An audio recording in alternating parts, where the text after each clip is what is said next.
So if folks join a minute late or a minute or two late, they'll get to see those trends too. So welcome everyone. Delighted to have everyone on our call with us today for Virtual's webinar, Good Riddance to 2020 and Trends to Watch for 2021. I think had we just said Good Riddance to 2020, we probably would have gotten attendance just for that, as folks would be happy just for that as an idea without even our telling you anything about 2021. Just the idea that one of the things that we can report today is that no matter what, and no matter what you might hear, 2020 will end in 49 days. That's probably the best news that we have to report. A few items of housekeeping as we begin today. First, all attendees are in a listen-only mode to start out. We will, get ourselves to the to allowing everyone to talk. When you have Q&A, we'll also likely use the chat function for that. With the number of people that we have on. We are recording this webinar, so you'll get to listen to this over and over again in your cars. I'd expect that this is going to be something folks will want to play around the table for Thanksgiving dinner. You'll want to go for runs listening to this webinar, or more appropriately, if you have colleagues that have missed it and want to share with them, we will have this webinar shared. We'll have it on our virtual knowledge hub as well. Also, for those of you who are in the Certified Association Executive Program, this webinar is worth 1 CAA credit. So just like that, not only do you get great knowledge for attending, you get a credit for attending. And lastly, stay on at the end because we're going to have a survey at the end and a chance for you to tell us what you thought and how we might improve these going forward. So today we've got two speakers. Myself, I'm Andy Freed. I am the CEO of Virtual Incorporated. I am delighted to be joined by a longtime friend, Jennifer Tombaugh from Tau. Jennifer, do you want to introduce yourself? Sure. Thanks so much for having me, Andy, and thanks for everybody for taking the time out of your busy days to join in and listen. Tau, if you're not familiar with it, is a 95-year-old travel company. We are celebrating our 95th year this year. Founded in 1925, we operate guided land, river, and small ship programs in 70 countries and all 7 continents. And let me tell you, group travel, not a business to be in 2020. So we are looking forward to 2021. When I got the invitation to this webinar, I said, yes, I want to join and hear all about it. So I'm glad to be here, part of this, and look forward to sharing some thoughts about the future of travel with you all. Thanks so much, Jen. We're delighted to have you. So the year started off with so much promise when we kicked things off, and I found this graphic of Happy New Year 2020, and if you think back to where you were on 2020 was it was a great moment. I had a friend of mine who was actually in the Rose Parade to kick off 2020. And he was in that parade and he was on a float because the year marked the 100th anniversary of Harvard winning the Rose Bowl. I will say it's been a little downhill for Harvard football since then. But he turned to somebody in the car in the Rose Parade and said, boy, the rest of the year is going to be downhill after this. Little did he know how right he was, that in fact it did peak on New Year's Day for him. And when I looked into my crystal ball to start the year, I certainly didn't see any of this coming. And I think none of us did. And I think certainly as Jen started the year on airplanes, as she typically does, all over the world with group tours. Jen, did you see any of this coming in January? We were going to have our best year ever this year, Andy. It was going to be record breaking in our 95 years, and we've gone from best to worst. Well, we've had our most memorable year. So that's for sure. So, before for me, this is how I used to live my life was, going around. These are just pictures just in the last year or two of getting to go great places for our clients. And after, here I am in my attic. The dog is asleep in the corner. And I'm, spending my days here instead of spending my days all over the world. So it's hard to see any of this coming. But as we look at things, what we really want to start doing more than anything today is turning the page. And we've had enough of 2020. We've talked about it. We've talked about all of the things that are challenges. We've had webinars on how to deal with the challenges of 2020. But instead, it's time today to start looking at 2021. And what do we think is going to happen there? We've got 8 trends that we wanted to talk folks through today about what do we think is going to happen in 2021 and what are the things that matter for you out there. So we're going to kick off with one that is, I think, so important to everybody, which is, trend 1. We're probably not going anywhere anytime soon, but we are going to go somewhere at some point in 2021. So if you're if you're hoping that, hey, I'm planning on going on that round the world tour later on this month, we might have some bad news for you. But as you start looking at travel holistically, it's why we asked Jen to join. As I've been on so many of these calls lately, Jen, where it devolves into, well, Jen, I have this friend and her friend works in the airline industry. Well, not really in the airline industry. She works near Logan Airport. So she always talks to people in the airline industry. And here's what they're saying about travel. Jen, I'm hoping you can do a little bit better than that for us on tell us what's really happening in travel and what we can expect for 2021. Well, I'll do my best, Andy, and thanks. Part of this, the reason that there's so many folks that are saying things like that is it's a Wild West. Every day there's new information, it changes. But one thing that has been constant, and this will become everyone's new favorite German word after Fahrvergnügen, which is Fernweh. And I'm half German, so I have to use this one. And what it is, and I know you all have it, it's an ache to travel. It's this desire to get out there. We all have had either work conferences that we wanted to attend, or we've had family vacations that we had planned that have simply gone up and disappeared. So there's this enormous pent up demand. There's this pressure cooker for folks getting out there to travel, even to the point that people are actually spending time recording things like this, like of putting themselves on treadmills and pretending to run through airports and sitting next to their appliances pretending that they're traveling. There was at Qantas. Jen, I've heard there are people with pretend hotel rooms. That's not true, is it? I've heard that too. And I think they could probably be sold out at this point.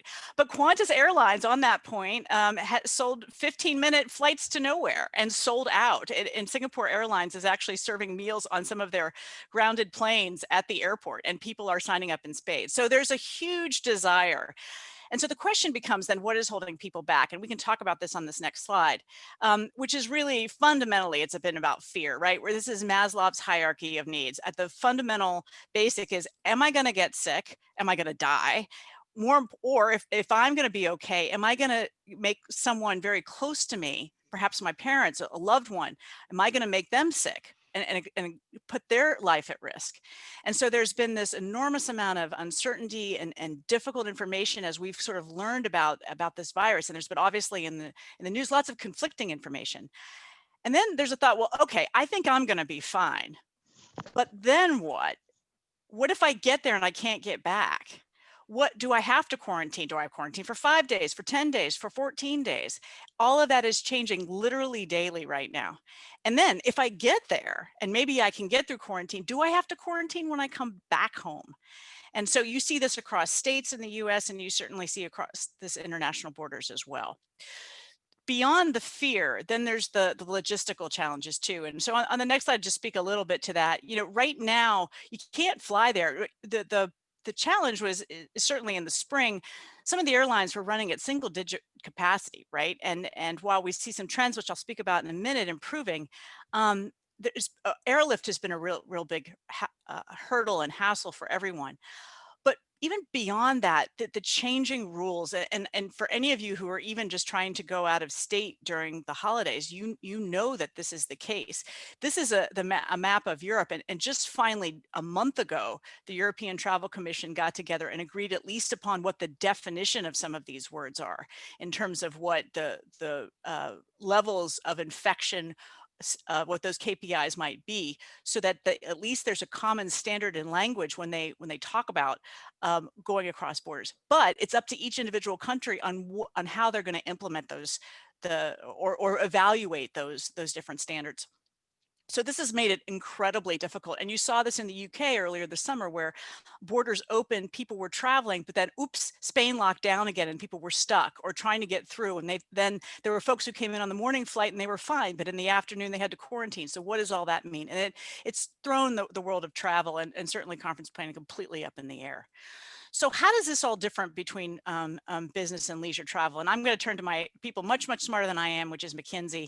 And this is a chart that just talks about overall rebound in business and leisure travel between 2001 and 2019. And that, I'm not going to go through all these, different charts in depth, but just look at the blue line and the black line. That's kind of where that's how I can interpret this. The blue is the business and the black is the leisure travel. And you always see business travel, or at least certainly in the US, largely trail the rebound of leisure travel. And we largely expect that to happen this year as well. Now, look, when you look at leisure and business overall, 3 trillion, 8 trillion, I've seen big ranges in numbers. It's a big number, right? There's a huge amount of economic activity that's riding upon the travel recovery. It's likely that we hear that leisure is probably looking at 2022, that you're going to get somewhere back to 2019 levels, maybe not exactly, but it's going to be trending that way. Business travel, from when I talk to our partners, and we work very closely with the Four Seasons, with Accor, with Marriott, and the Hilton and Hyatt, and all of the big hotel organizations who are putting on these conferences, they're looking at 2023, 2024. That doesn't mean it's not happening. It just means that it's going to be a bit more on the tail end of that. The other challenge to this too is that even if you get by the state issues, the rules about gatherings also vary. So even in New Orleans, I think it was earlier this week, they changed the number of people who can get together for a conference. So even if you go ahead and book this, then there's the question of, well, will that number even still be valid, and how many people can we invite? I think the other challenge with business travel is twofold. One, for folks like us who have basically stripped everything out of their budget, it's sort of, when does that discretionary spending come back that people can get on airplanes, even though business class air is going to be very, very reasonable, because all these planes have been configured for business class travel and there's not a lot of folks out there. So watch for deals. But there's that. But then for the organizers, now you're going to probably still want to do some sort of virtual conferencing, right? Because people have gotten used to this. And so what does that do to AV budgets, which we know are never cheap at hotels anyway, either? And so thinking about just literally how much money is going to be available that companies are willing to invest in to bring people together. So just, as we talk about that, overall, why do I still think, though, that there's opportunity for hope? And I will say a few things here, starting with Monday. What a great news story on Monday, right?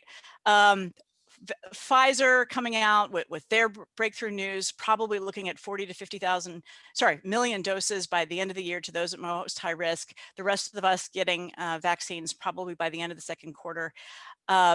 Eli Lilly coming out with some good news on that. Moderna is going to announce soon. We're going to hear good news out of the UK within a month. And so all of that's going to bode really, really well. And you've already seen great upticks in stock prices around anything related to travel, and downticks actually related to Zoom, because of that. That great messaging. And I can tell you that the US Travel Association does a weekly survey, and even before this was announced, just the data from last week said that 68% of those who view traveling as a safe thing to do right now said they will take a vaccine, and that number goes up in the 70s and 80s for airlines and hotels. The other thing is that testing is going to get better. Right now, it's the Wild West, right? It's, you don't know if it's an antigen test or a PCR test, and how can you get it, and how fast can you get it? But that's going to become more available and reliable. We've already seen that in the last couple of months. You also saw the CDC yesterday come out with better guidance on mask wearing. And so there's going to become more standards. By the way, did anyone think when you started 2020 that we would ever have a graphic that looks like someone sticking something up somebody's nose? But anyway, this is sort of where we are, and we're going to get better at all of this testing platform. But one of the things around safety that I think is the most helpful is this continual drip of information. So this picture at the bottom, you might have seen, is from the Harvard Chan School of Public Health. And they just finished a significant aviation study that showed basically with mask wearing, your safety on airplanes is basically the same as going to the grocery store. That's the bottom line to this. And a lot of this becomes back to something else we didn't learn at the start of 2020, which is air circulation per hour, ACH. And because these planes have invested in amazing filters and circulate air usually around 10 to 12 times an hour, 6 is kind of gets 99% of the contaminants out of the air. This is actually incredibly safe. On coaches, on motor coaches, which is also really important to both of our industries, Andy, is that you're gonna, that's sometimes like 10 to 15 seconds is how quickly that air is circulating. So it becomes actually, as more of this information comes out and more of these studies are done, you're going to see a path forward. The cruise lines just announced that a pathway for safe sail. Norwegian announced yesterday they're going to be restarting with some test sailings in January. So I really believe, bottom line, that the future is pretty bright. You know, we're hearing from airlines that they're going to be up to 30-40% capacity, airlift by the end of the year. We're seeing, again, better Jen, testing what is standards. airlift? Sorry, in terms of their overall capacity use, right now, if they were running in single digits back in April, so they were in 5 to 7%. Let's say someone like Lufthansa is going to be running about 40% at the end of the year. United Airlines announced yesterday that they're putting on 1,400 more flights over Thanksgiving week. JetBlue just announced more routes. So this is all going to start coming back now. It's going to be baby steps, but we're going to get there. And we see the last thing I'll just close with here, because I know we got to move on to other trends, is that back in June and July, when COVID cases were surging, the travel industry's weekly survey, and they're looking at their KPIs, saw a great correlation between a concern about travel and the uptick in cases. And for the first time in the last couple of weeks, we've seen that either stay steady, or actually the propensity or the desire to even plan travel go up. And so maybe it's COVID fatigue. We can speculate about all of that, but people want to travel. They're going to travel, and there's going to be more evidence in the weeks to come that it's going to be pretty safe and definitely available for people to do so. Jen, thank you so much. I see questions already starting to come in for Jen. We'll get to those to the end. I encourage folks, as you have questions on travel, put them into the chat. We'll get to them. But Jen, one question right away, which is, if all this comes back, what am I going to do with my virtual mask? They're going to be part of the virtual archive, and you're going to have that as Yeah. part of your company history forever and ever. Just checking, because I have a few of these. So I will say, I don't think mask wearing is going away anytime through 2021. So I'd keep a hold of them. Well, that's good, because I will say I've gone from having no masks to now I have my virtual mask. I have my mask for running, my mask for going, for more formal occasions. I have, I have masks for every occasion now. So, now I need them to stick around, because I've made a healthy mask investment, it seems, over the last over the few months. But thank you, Jen. And we'll, for those on the call who have travel questions, again, put them into the chat. We'll be coming back to Jen with, and she's going to be able to answer all of your questions. Many of her answers will even be correct, which is remarkable. Something which is which was even better. So so as we continue on and look at look at other trends, let me shift to the next one, which is, so many of you are on the call are in the business of associations, consortia, and standards body. Isolation and separation present opportunities as well. All of us have felt isolation over the last 7 months. I've been sitting in my attic by myself, and I am a social creature. I like to be around other people. I like to talk to folks. Again, that's the life that I left behind, being in the office, being on the road. That's the case for so many people. That creates opportunities for organizations. Start thinking about connecting your community.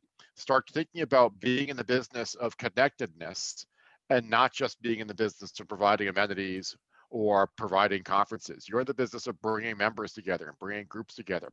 You can do that in any number of ways. I've been on Zoom calls with peers, for much of the last 6 months. That have been some of my most valued time as we participate in just catching up, providing information in a time of uncertainty. One of the things that is so hard right now is that feeling of not knowing what's happening. That's why last week during the election, no matter what side you were on, people were wearing out the refresh button on their browser. Same thing with COVID. People are seeking information anywhere they can find it, often not in correct places. So if you can provide real information, that's why we're trying to do things like, if you want to know about travel, ask Jen. That's what I've been doing for 25 years. and it served me pretty well. But that's much better than just going into the rumor mill. Assisting with career resources. It's possible you might have heard that there's been some downticks in the economy in the last 12 in the last 7 months, and some folks are looking for work. Providing career resources is something which, in some economies, associations don't do that much. Now, providing those resources either on a job board, but also on just how to remake your resume, how to do things and market yourself. And lastly, delivering education that's right for the times. How do you deliver education in a way that just makes sense, that might be in shorter bite-sized nuggets that people can actually absorb via Zoom, but are also the right thing at the moment? We have organizations that have struggled with things that, as Jen said a moment ago, you never thought you'd be struggling with. None of us thought we'd be worrying about masks. None of us thought we'd be worrying about understanding air circulation. Organizations have all kinds of new challenges. Make sure you're providing education that helps them real time with those challenges. The next of the trends is the bar being raised for online events. Now, it's ironic for me to say this on an online event where perhaps I'm not following some of my own advice, but I'm trying really hard. But a few things to keep in mind. I will tell you, when I was a kid, this is Atari football. And I played this for hours. Loved this game, was on the Atari 2600. I was good at it. You had this formation and the other formation of the players being a little bit spread out. And I would sit in my house in White Plains, New York with my friend John Ryan, and we would play this for hours. Never did I envision that this would be on my future. This is Madden football. This is the current iteration of it, and a screenshot from it. Had the kid that was playing this ever seen this, his head would have exploded. But that speaks to how the bar has been raised for video games. The bar has been raised on more than just that. I will tell you that the start of the pandemic was the Atari 2600 era. That's back to this game of online events. People were happy just to have something that worked. Hey, it's Zoom. Great. We'll all be on. Of course, there will be problems. And of course, things won't work. It's Zoom. We're just pulling this together. We have, in just 7 short months, raised the bar on that. What worked months ago doesn't work anymore. Events now are more interactive. You're seeing more opportunities for people to connect with one another. Much better production value. There's a reason that if I were to pan off to the right, you'd see my giant light here. And making sure that people are well lit. You should be able to hear people. Reliable technology. The idea of having a Zoom call where the first 5 minutes of the call is spent with, can you hear me? Can everyone hear each other? That's not acceptable anymore. It's like the early days of television. Have now moved on to the latter days. And lastly, let the technology be an enabler. I will say there's things you can do on Zoom that you can't do in real life. Now, you insert your Jeffrey Toobin joke here, but the reality is on Zoom, you can bring people in from all over the place who might not otherwise be part of your event. The ability to bring folks in from a different geography. Jen's down in Connecticut today. If we were having this as a face-to-face event, maybe she'd be able to make the trip up, maybe she wouldn't. The idea of doing, having events and bringing people in from all over the world, having a panel discussion of people who might be able to participate just for a moment or two from another time zone, that's a huge opportunity. Let the technology be an enabler and not something which holds you back. Another trend is an opportunity to think more about resourcing. And just as your participants can shift, so too can your resources. This is a site that I've loved for years called Upwork. It's an online resource for freelance talent. What's remarkable about this site is how it's populated by folks from all over the world. Freelancers from former Soviet republics. Folks that you can find all over the United States. Your opportunity to find talent anywhere. In the past, one of the things that really held people back on talent was proximity, and the need to have folks that were right by your office. As folks have shifted to remote work, there's new opportunities to rethink how you bring in talent. Yeah, Jen, I'm curious. You've got a couple of employees running around there. What have you found in terms of resources as well? It's really about the connections too that we can all chip in and help in. We've had team meetings with our folks that are in Switzerland that are out there checking out the riverboats to see how they're operating because we can't get there. So that level of engagement globally has helped us tremendously with skill sets that we can't deploy as we normally would. And that's been, I think, one of the most powerful things that we've leveraged. Nope, absolutely. I mean, just those lines and those borders that used to hold people back, don't exist in the same way, and it's a real opportunity. So think about this as ways to find better talent, expertise that you might not be able to find, tap different salary markets, outsource things you didn't do before. All those are possible. Next on the trends is, it's now is the time to reintroduce your advocacy agenda. Again, regardless of your politics and regardless of election outcomes, a new administration or a second administration is a chance to introduce things a new time. And you should be thinking about that of how do you reintroduce any advocacy issues that you have to Capitol Hill. Committees have turned over. There's new leadership. There's new folks in charge. This is the chance to once again, go forth and make your case. Now to new folks. But one of the things that's true is, regardless of a pandemic, it is that first part of a new administration, that first part of a new Congress, that's your chance to introduce things. Don't let the pandemic stop you. It might just mean that the way you do it is different, as House staffers and Senate staffers are now working in their districts more and working from home more. So it's a new chance to introduce your advocacy agenda. Cash is king. And Jen, I know that you have felt this one as well. Everyone's got a rainy day fund. Guess what? It's been pouring a little bit lately. And the companies and organizations that are surviving are the companies that have been putting their nickels in the piggy bank and have been building up cash and looking at their cash strategies over the last few months. Jen, I see you nodding on this. What's been your experience with this? We're a family owned company and we have had board members come in and say, my goodness, why are you all holding on to so much cash? And now it's become sort of like the light bulb has gone off. It's actually given us more understanding of how much cash we should be keeping as we thought about more about our operational activities and also preserving and protecting all of our guest deposits, which was very important to the integrity of the company and our ability to move forward. But it's clear that liquidity is paramount, and it's going to be for the next many months until we all get our footing again, but probably back into 21, 22. Absolutely, and that's not just for-profit companies, it's also for associations, consortium, standards bodies as well. For years we've been preaching the gospel of build up 6 months cash reserve.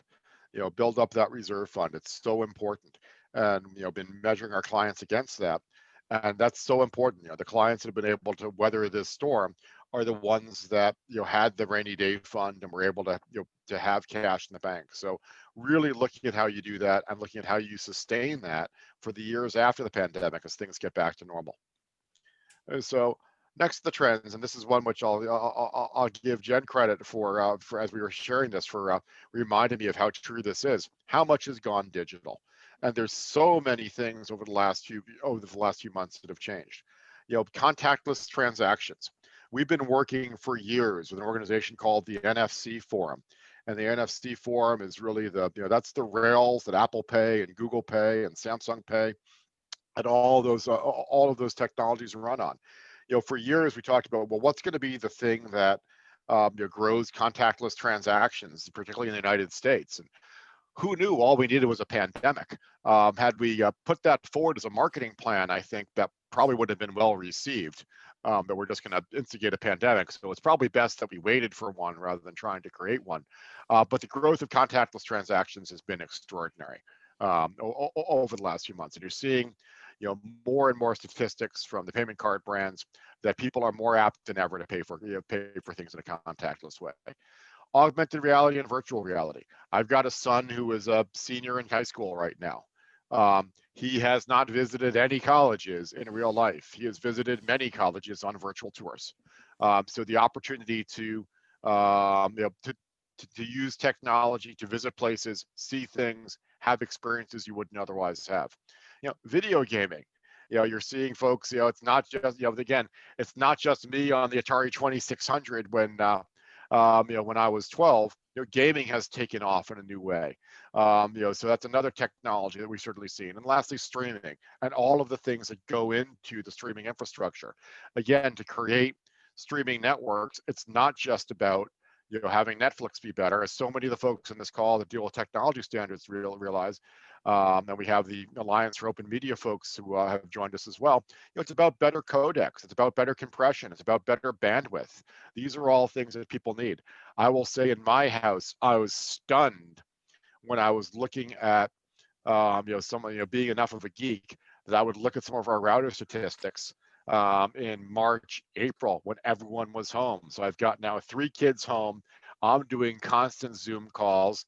They're doing constant Zoom calls. I will say my son's style, if there's anyone who's a actual instructor at Melrose High School listening, I'll deny this. But my son's style is he will be on his online class while he's sitting on the couch with the Xbox controller behind his laptop. So he's got the Xbox going and often Netflix going on his phone. So just he alone is consuming a little bit of bandwidth. Jen, I'm curious, what have you seen in terms of technology and travel, and are folks starting to tap into VR resources more? There have been certainly some of that, and you saw places like the Faroe Islands. You can actually hire someone to walk around with a GoPro on their head, basically, and give you a guided tour of different destinations, and those sorts of things are happening. I don't think it's going to be a replacement for actually being there, but people have tapped into that. I will say what probably the most interesting thing in our space right now, besides just the obvious contactless transactions that you mentioned, Andy, in terms of QR codes now for menu reading and online surveys and that kind of thing, is the work to unite testing and basically access. So whether it's Clear, whether it's Common Pass, which you might have read about, whether it's Airside Mobile, who also has Mobile Passport, what they're basically taking is your identity information that you have in these apps and partnering with labs across the country so that as your test results come into play and come through, they get uploaded into this app so that you have basically a health pass to go into different venues. And Clear is really leading this way overall, mainly because they have all the access to stadiums and things that the like. And I think just this afternoon, there was talk from different concert companies saying that this is going to be the way that things are going to go. And so you're going to see more of this innovation that's happening that will enable people to travel, but will require that technology in their hand to do so. Thanks, Jen. That's a great point, and that goes to the work that so many folks in this call do around technical standards. What Jen's talking about is in essence going to be an interoperability standard for how do you know that a test is a test, and if somebody is clear in one zone, that they're clear in another. And I think there's a lot of opportunities for that, and certainly a lot of it will be mobile enabled for sure. So, which brings us to the last of our trends, as we talk so much about how things have changed, but rethink your strategic planning cadence going into the year. One of the most frequent things that we do for organizations is strategic planning sessions. And I'll tell you that often it's what we call by a group that says we do a strategic planning session every 3 years. I have bad news for you if you have a 3-year-old strategic plan. It may just be ever so slightly outdated. And 2 quotes I like on this. Meg Whitman, and this goes all the way back to the early 2000s when she was running eBay. And at the time, eBay was the only profitable company of the dot-coms. It really, when you look back to the dot-coms that survived the first bubble, there's only a handful that did. And that was because of this. She went from strategy meetings once or twice a year to strategy meetings several times a week. She recognized how often things change and recognized that it's so important to adapt. And another person who I've always respected and just passed also during the tough year, Jack Welch. Jack Welch put it this way: if the rate of change outside exceeds the rate of change inside, the end is near. Now, again, if you've been trucking along with the same strategic plan, I hate to break it to you, but there's been a couple of changes in the outside environment. And if you believe what Jack has to say, and I believe a lot of what Jack has, what Jack had to say during his life, the end is near for your organization if that's the case. So what do you do about it? Environmental scans. Make sure when you get your board together, take a few minutes just to ask what's happening out there. What are people hearing? What are people seeing? Flash surveys, a chance just to, there's so many opportunities to ask people questions online and focus outside.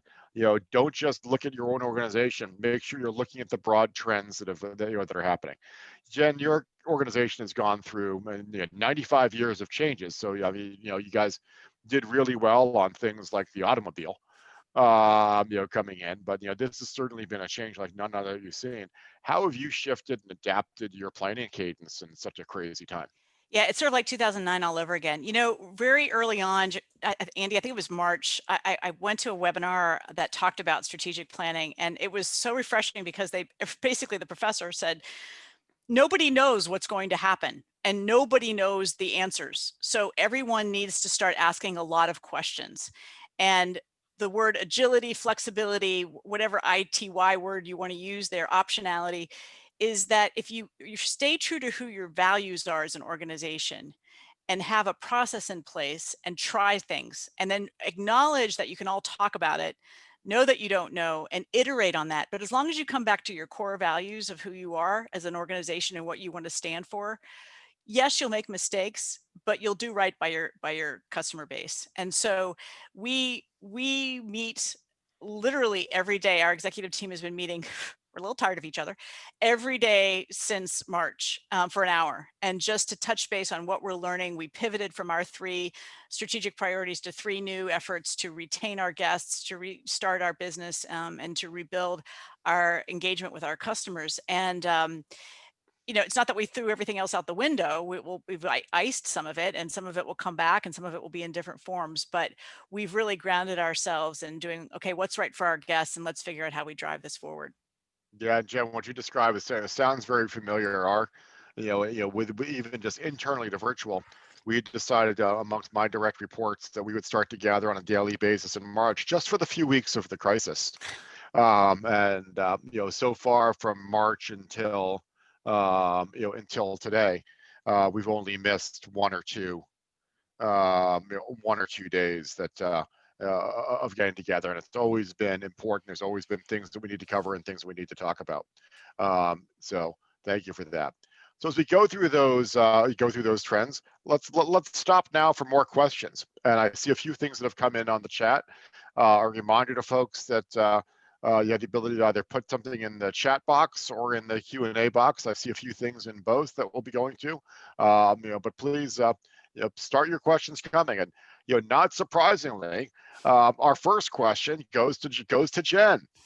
All right, so Jen, we'll Yes. start out with a question just about borders. So it appears that we got the wall thing wrong, and now we're not allowed to go anywhere. But how do we? What's your expectations on borders opening? Who's going to open first? What's the talk on when Americans will be able to travel the globe more freely? Yeah. So this is a great question. So there are places Americans can go now, and it changes almost every week. But for example, if you want to go to Costa Rica right now, you can. You could, if you want to go to the Maldives, you can. There's certainly, you can go to the UK. There are quarantine rules in the UK. There aren't quarantine rules for Costa Rica or the Maldives, but you have to show proof of insurance, or sometimes you have to require a COVID negative test. That's again why these rules are all different and changing and confusing, and create this question about, well, where can we go? So there's a few sites that we can share out later. AFAR does a nice job kind of keeping track of this, as do a few other organizations and publications. But there are places that we can go. But I think the question really more is sort of when can we kind of go en masse? And I think there's 2 things that are driving that, but they're very closely correlated: is business economics and then tourism. One of the reasons Costa Rica and just Colombia this week lowered its requirement for having quarantine is because tourism is so key to their business. Americans can go to Egypt right now if they would like, because tourism represents a sixth of the Egyptian economy, right? 1 out of 10 jobs globally are in the tourism and travel business. And so these countries need tourism and travel to happen. So you're going to see places like those very popular destinations, why the Caribbean is open right now. But in terms of just, I think broader, the business economics are really going to drive a lot of that. And we've heard a lot of chatter about a kind of a bubble air bridge between Newark and London, for example. Given the COVID outbreak, that's probably going to be postponed. But I think you're going to see, once the vaccine starts rolling, but in the first quarter, the borders are going to open up pretty quickly. You know, there's three things that are driving overall border opening. It's the epidemiology, like what's going on with cases. There's the reciprocity. Will you let my people in if, and then I'll let your people in. And then there's politics. And I think with all the changes that are happening on all those fronts, coupled now with the vaccine and better standards of testing, I would see those borders opening up in the first quarter. Thanks, Jen. So another question that's come in is on the use of online tools on the recovery for online meetings and events. So I'll take that one. What I've seen is there's a lot of talk right now about hybrid, quote, hybrid meetings. What I will just caution is that hybrid meetings are really hard. Having a meeting online is something which I think can be done and can be done really well. And I think that if people focus on the experience and focus on, getting the technology right, you can do extraordinary things with online meetings. And we've seen some clients that have had online meetings that have been among their biggest ever. Obviously, you can do face-to-face meetings well, and we've seen those done well over the years. Hybrid meetings, the idea of, well, we'll do a meeting that's both online and face-to-face at the same time, those are going to be pretty challenging. And I would encourage folks to look at doing those asynchronously. Reason being that if you try to do them together, you're trying to service two very different audiences at the same time. The people that are there at the meeting and the people that are watching online. Imagine somebody standing in a booth trying to talk to people that are online at the same time they're talking to people at the booth. Think about your bandwidth costs. Often the large hotels and large conference centers, they're closed shop when it comes to bringing internet access in. So if you're trying to broadcast something out of there, it can be very expensive. The technical side of that's also different. How you light somebody for an online event and how you light somebody for a face-to-face event are very, very different. I will say, though, I expect that online events are here to stay. I think you'll start to see more and more organizations that will have a marquee face-to-face event, and they'll couple that with a marquee online event as well. So I think there'll be, more opportunities with online events going forward, but you're going to see them as supplements, not replacements for face-to-face events. Andy, just one note on the, sorry, Please. if I could jump in on the actual in-person events. I will say that if anyone is planning to hold an event in 2021, I would very much encourage you to book space now. There's more lenient cancellation policies. But just like with our guests, what's happened is all those conferences that were booked in 2020, not all of them, of course, but many of them were just shifted over into 2021 because people still want to get together in person. But that means that space is starting to fill up. So we heard that, when I reached out to our partners at Accor and partners at Marriott, they're seeing a big increase in bookings for conference space in the third quarter and the fourth quarter of next year. So. No, thanks, Jonathan.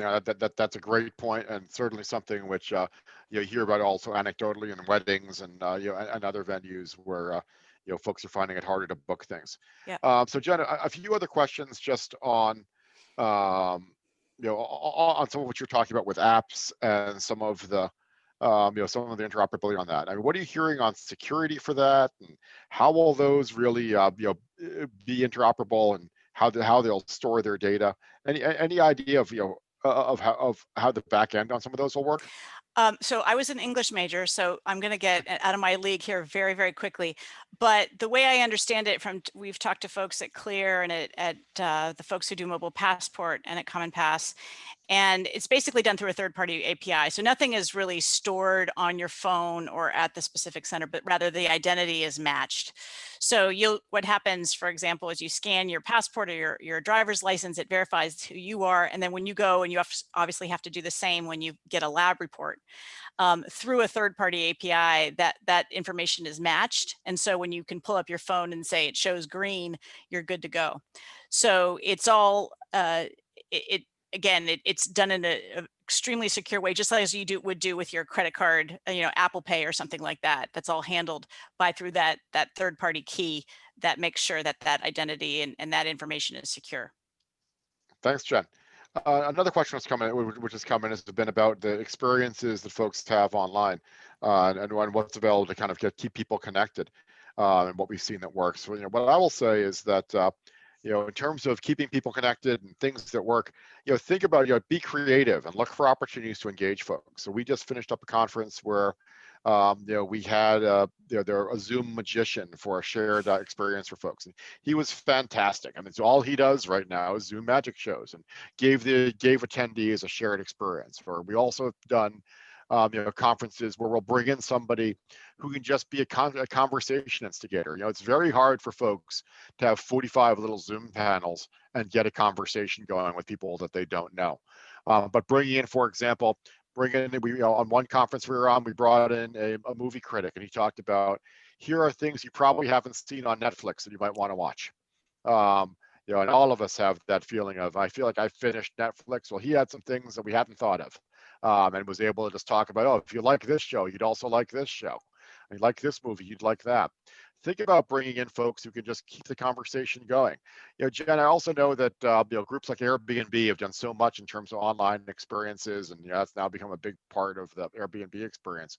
What have you seen on from travel on the online experiences? What's worked and what hasn't? Yeah, you're seeing this a lot more. I think there's a new platform with Amazon Explorer, something that I haven't had a chance to look at myself yet. But you are going to see that where, again, people will want that kind of armchair travel opportunities to kind of check in.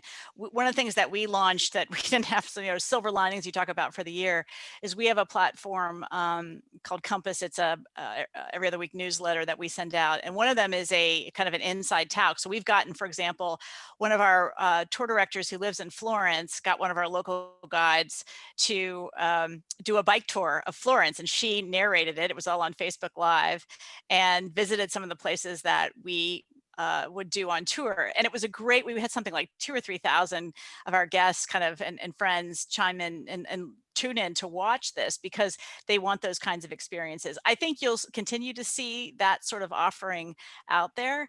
But I think, again, for all of us who have that fanfare, we want to get out there and actually see it. So I think it's going to end up being more like what Viator or some of those other platforms were, which is to make local guides and activities available in a more turnkey way than perhaps looking at a guidebook. So Jen, I'm not as good as you with having fancy German words for things, but I know that when I look out on the attendees of this audience, I know that we've got scores of attendees and millions of frequent flyer miles. So we've got folks that are eager to get back out there. So last question for you. It's just us, Jen. Tell us, give us some personal travel tips here. Where are the bargains that we might not be thinking of? You mentioned earlier, take a look at business class. Okay, duly noted. Where are the bargains, and where are the places that people might not have in mind that they should be looking at for leisure travel and vacation that might be plausible? Yeah, so based on what I hear right now, and there's certainly more out there, do look for offers on business class seats because, again, this is how all these planes were configured. They saw great growth in business class airfare. That's where all the margin was coming from, and now those are flying somewhat empty. So look for opportunities there. I would also look for think about those city stay vacations of getting away. Occupancy rates in anything that's resort or outdoors are through the roof. In Jackson, Wyoming, right now, I think I mentioned the numbers are higher than they were in 2019. People want that outdoor kind of getaway, and they've booked that up already. It's tough, and that you're not seeing a lot of price give there. But if you look at let's say London and Paris, where occupancy rates are in the 10 to 15%, major cities where it isn't so necessarily first of mind, or largely business travel destinations, there's great deals to be had. And I think earlier in the year is also obviously going to be better for that. As the season picks up, obviously, those revenue managers are going to be very interested in reclaiming their streams as quickly as they possibly can. But I'd start there. Okay, excellent. Now, my next question will be how I can sell my wife on a vacation at the Moscone Center in San Francisco, but I'm sure there'll be a way that we can make that work. You You're infinitely creative, Andy. I trust you. So, Jen, thank you so much for your time and answering these questions. And to our attendees, thank you so much for joining us. Stay on the line. We're going to have a brief survey at the end. I encourage you to fill that out. Believe it or not, we actually do read them and pay real attention to these as we go forward. We'll be sending out an email with the slides and a video recording of the presentation for your viewing pleasure.